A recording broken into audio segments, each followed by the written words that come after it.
안녕하세요. 반갑습니다. 비트코인 뉴스 팡입니다. 2021년 12월 28일 비트코인 뉴스 전해드리도록 하겠습니다. 도움이 되신다면 좋아요, 구독, 댓글 달아주시면 감사하겠습니다. 첫 번째 소식은 멕시코 3위 재벌이 신년 메시지에 비트코인 구매하라라고 언급을 했다라는 소식입니다. 멕시코에서 세 번째 부자라고 알려진 리카르도 살리나스 플리에고라는 이 사람이 크리스마스 이브에 비트코인 애호가들에게 새해 메시지로 2분짜리 축제 비디오를 통해서 이 법정화폐에서 벗어나서 비트코인을 구매할 것을 권장했다라고 합니다. 살리나스가 첫 번째 조언으로 지금 한 게 명목화폐를 피하십시오. 그것이 달러이든 유로이든 엔이든 그것은 모두 동일합니다. 그리고 종이로 만든 가짜 돈입니다. 중앙은행은 그 어느 때보다 많은 것을 생산하고 있습니다. 라고 이야기를 하는데요. 그러면서 비트코인에 투자하세요. 라고 말을 했다고 합니다. 실제 이 분이 그 멕시코에서 이제 세 번째 부자라고 알려져 있는데 그 방코 아즈테카라는 은행의 이제 설립자라고 합니다. 멕시코 은행의 설립자라고 하고 그만큼 이제 많은 돈을 가지고 있으니까 이렇게 또 유명하겠죠. 근데 원래 이제 2013년부터 그 비트코인 전도사로 많이 알려져 있다고 합니다. 그러니까 굉장히 일찍 그 비트코인에 투자를 했던 그 자산가라고 볼 수가 있고 그때부터 이제 멕시코 사업가이자 비트코인 보유자로 유명했던 것 같습니다. 그때 이제 멕시코에서 두 번째로 큰 소매은행인 이 방코 아즈테카를 멕시코에서 BTC로 사업을 하는 최초의 대출기관으로 만드는 것을 목표로 하고 있는데 은행의 모 회사인 그루포 살리나스의 살리나스 회장은 이 같은 움직임을 내려서 올해 6월에 실망감을 드러냈다라고 합니다. 아무래도 멕시코 중앙은행하고 지금 이제 이 부분이 타협이 안 되는 것 같은데 멕시코 중앙은행 같은 경우는 비트코인과 같은 암호화폐가 법정 통화가 아니고 이 국가의 금융 시스템에서 사용이 금지된다라고 밝혔다고 합니다. 그래서 지난 9월에 멕시코 중앙은행 총재인 이 알레한드로 디아즈 데 레온 이 가격 변동성이 본격적인 채택을 향한 주요 장애물이라고 언급을 하면서 이 BTC를 신뢰할 수 있는 법정 입찰이 아니다라고 일축을 했다고 합니다. 그에 대비해서 지금 이 살리나스 회장은 계속 지속적으로 BTC를 옹호하고 그걸 이제 사들이고 있다고 하는데요. 2018년까지 BTC가 역대 최고의 투자 중 하나였다라고 지난 인터뷰에서 밝혔고 그레이스케일을 통해서 2013년 BTC를 $500에 처음 사들였다라고 또 밝혔습니다. 그는 또한 미국으로 국경을 넘어서 송금하는 이 멕시코인들에게 잠재적인 $400억 이상의 시장이 될 수 있는 비트코인 송금에 찬성하는 트윗을 게재하기도 했다고 합니다. 비트코인 굉장히 옹호론자라고 보시면 되고 그 전부터 비트코인을 좋아했었고 이제 투자를 하는 사람이기 때문에 계속 비트코인에 대해서 긍정적으로 신뢰를 하는 그 지지자 중에 한 명이라고 보시면 될 것 같습니다. 참고적으로 보시고요. 그리고 이 비트코인 MVT 이 시그널에 대해서 한번 이야기해 보려고 하는데요. 이 암호화폐의 고점과 바닥 이게 잡기가 쉽지가 않잖아요. 그래서 하나의 이제 참고 지표로 활용할 수 있을 만한 걸 한번 공부해 보려고 합니다. 이 비트코인 MVT 시그널이라고 해서 이 차트를 보는 거는 제가 한번 그 댓글에 요거 링크는 달아 드릴게요. 보실 분들은 참고해 보시고요. 우선 이 MVT 시그널이라는 건 결국에는 뭐냐면 그 네트워크 밸류 to transaction ratio라고 이제 보면 되는데요.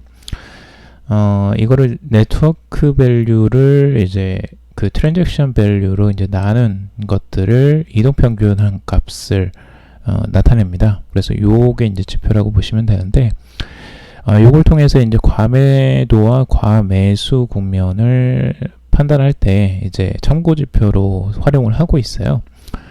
그래서 근데 이게 지금 참고를 할 만한지 검증이 필요하잖아요. 그래서 2012년도부터 지금 현재까지 얼마나 이게 맞았는지를 한번 체크를 하는 내용이 있어서 한번 가져와 봤습니다. 여러분들도 한번 참고를 해보시고요. 이게 이제 이 저점으로 떨어지는 요 때가 이제 과매도 국면이라고 보시면 되고, 요 때는 이제 매수 국면이라고 보는 거죠. 그리고 요 때 위쪽 상단을 뚫고 올라오는 요 때는 이제 과매수 국면이라고 해서 이때 오히려 매도 국면이라고 이제 단기적인 트레이딩 관점에서 이제 보는 건데, 이게 다 맞지가 않아요. 첫 번째는 오히려 틀렸어요. 이때는 그 과매도 국면이라고 했는데 오히려 쭉 더 떨어졌죠.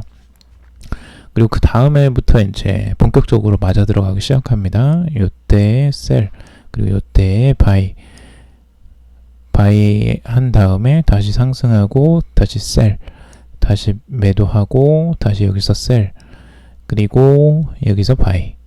이게 지금 총 16번이 맞았고 2번이 틀렸다는 거예요. 이쪽에서 한번 틀리고 여기서 한번 틀리고 그 이외에는 대부분 다 맞았다는 겁니다. 그만큼 확률상 굉장히 높은 확률로 이게 일치하는 걸 볼 수가 있는데요. 뭐 어떤 지표든 100% 확실한 지표는 없습니다. 이게 보조 지표로 그냥 활용하는 거기 때문에 100%가 있기는 힘들고, 그 대신 확률이 이제 얼마나 되느냐, 얼마나 참고할 수 있느냐가 이제 중요한 거겠죠. 그래서 여러분들이 매수와 매도 국면을 이제 그 잡으려고 할 때 조금 참고적으로 보실 수가 있을 것 같고요. 뭐 장기적인 국면에서 이게 얼마나 이제 하락을 해서 내가 진입할 수 있는 가능성이 있나 한번 참고적으로 보시길 바라고요. 지금 현재는 그 과매도 국면에 이제 진입을 해 있는 상태입니다. 광금 비트코인이 지금 많이 떨어지는 상태이기 때문에 이 과매도 국면에 어느 정도 들어와 있는 것으로 알 수가 있고요.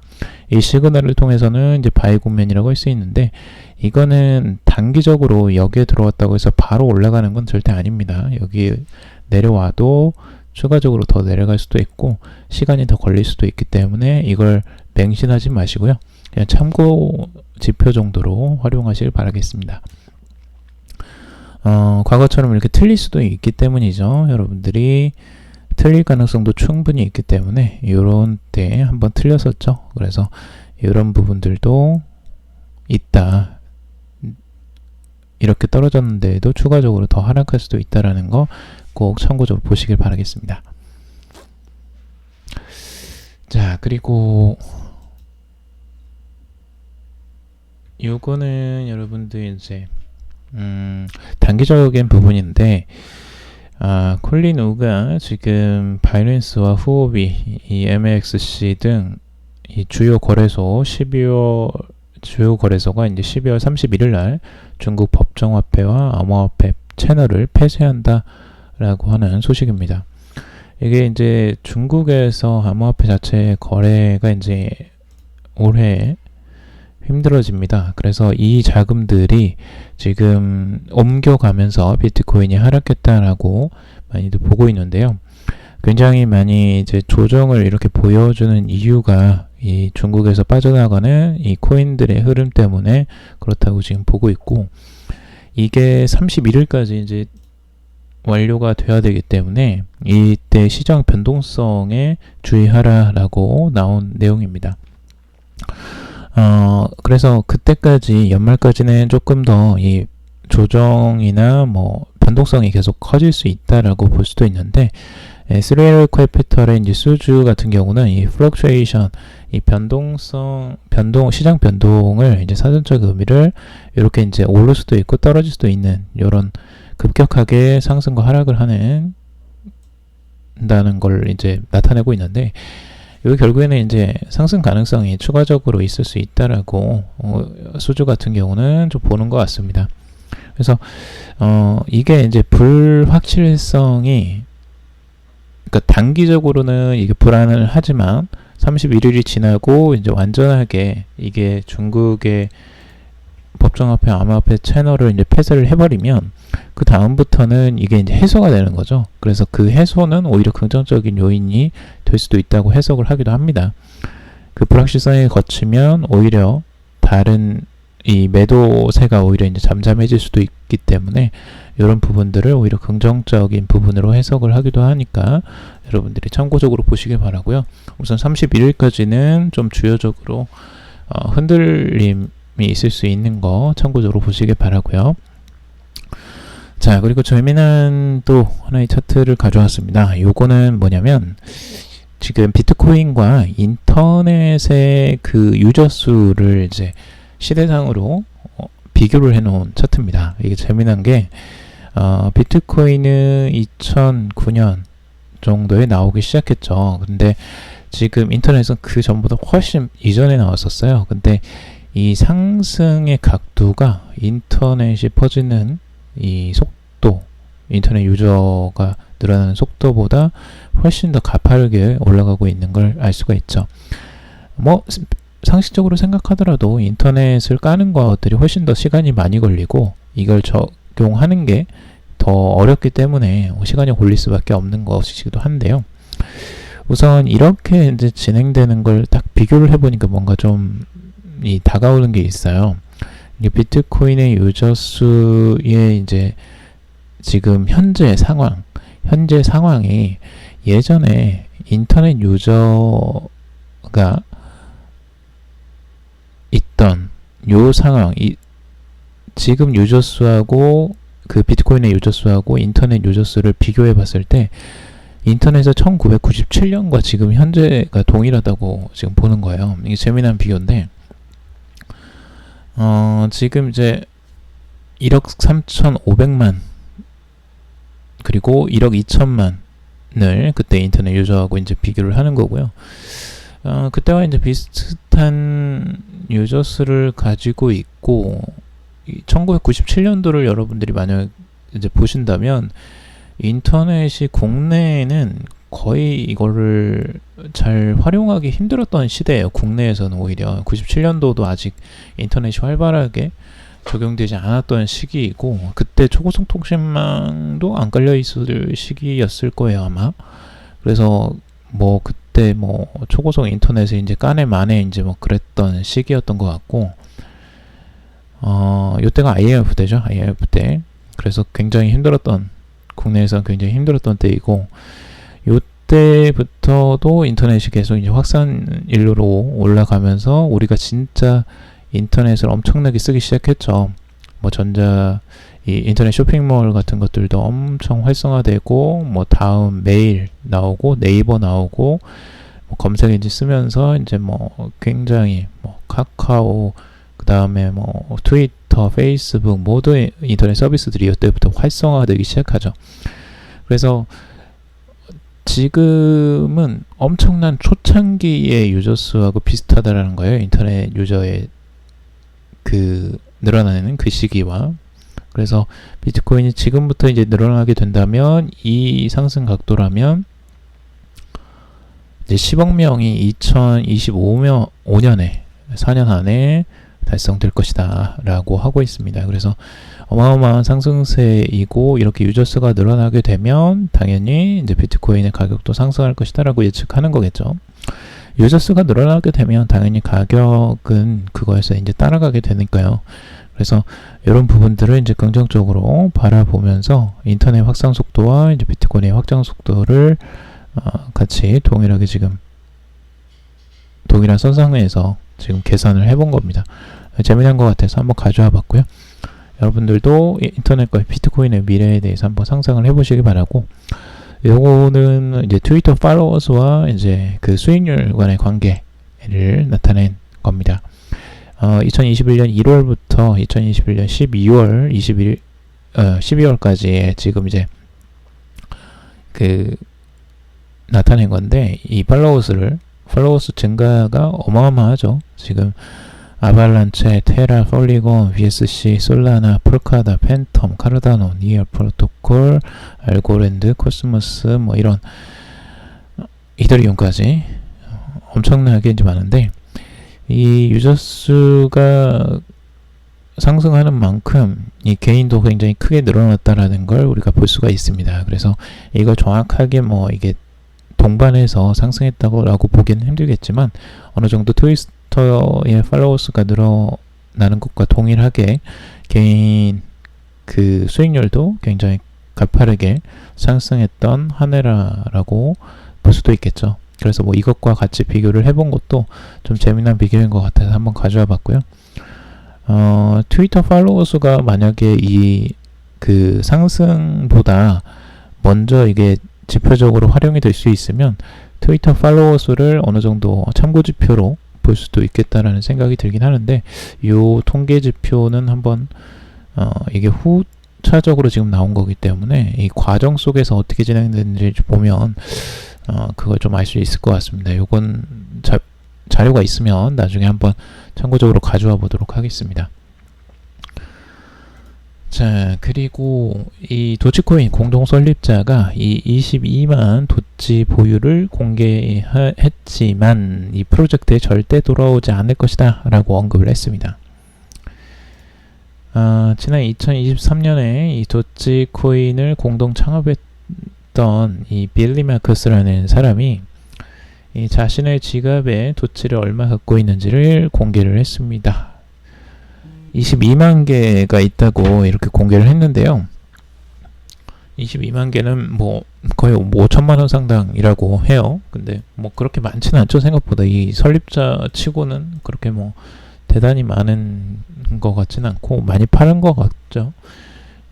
마커스는 자신이 트윗에 이런 이야기를 해요. 뭐 다들 이제 돌아오라고 이제 요청을 많이 했나 봐요. 근데 자신은 돌아가지 않겠다라고 언급을 합니다. 그 이유가 이 암호화폐 프로젝트에서 일하는 건 끔찍하다라고 이야기를 해요. 왜 그러냐면 실제 사람들을 위해서 더 많이 일을 할수록 그들은 더 많은 참견을 하고 더 나쁘게 대한다는 것을 발견했다라고 하면서 그동안 자원봉사를 해온 개발자들을 존경한다라고 말을 했습니다. 그러니까 자신이 이제 이 개발을 하면 할수록 거기에 더 많은 참견들이 있고 그 비판을 많이 받았나 봐요. 그래서 이제 그거에 대해서 실증을 내면서 돌아가지 않겠다라고 하는 것 같은데, 재미있습니다. 이게 사실적으로 도치코인 같은 경우는 지금 일론 머스크가 많이 여기에 대해서 언급을 하고 실제 뭐 도치코인 결제까지 상품을 출시할 것이라고 했지만 언제 출시할지는 아직 밝혀지지도 않았고요. 그래서 지금 도치코인은 계속 가격이 하락하고 있는 와중에 있죠. 그래서 과연 이 밈코인이 얼마나 갈 것인지 한번 봐야 될 것 같고, 실제 근본적으로 지금 이게 완전히 바뀌려면 진짜 이제 그 일론 머스크가 직접 들어와서 뭔가를 바꿔야 되겠죠. 그래서 이런 부분들은 뭐 재미로 보시길 바라고요. 자, 오늘 여기까지 정리를 해봤습니다. 여러분들 도움이 되셨길 바라고요. 도움이 되셨다면 좋아요, 구독, 댓글 달아주시면 감사하겠습니다. 투자에 관련된 정보들, 비트코인 뉴스팡에서 드리는 정보들은 이제 참고 정보일 뿐이니까 참고만 하시길 바라고요. 여러분들 투자 결정은 스스로 꼭 판단하시고 결정하시길 바랍니다. 금일도 방송 들어주셔서 정말 감사합니다.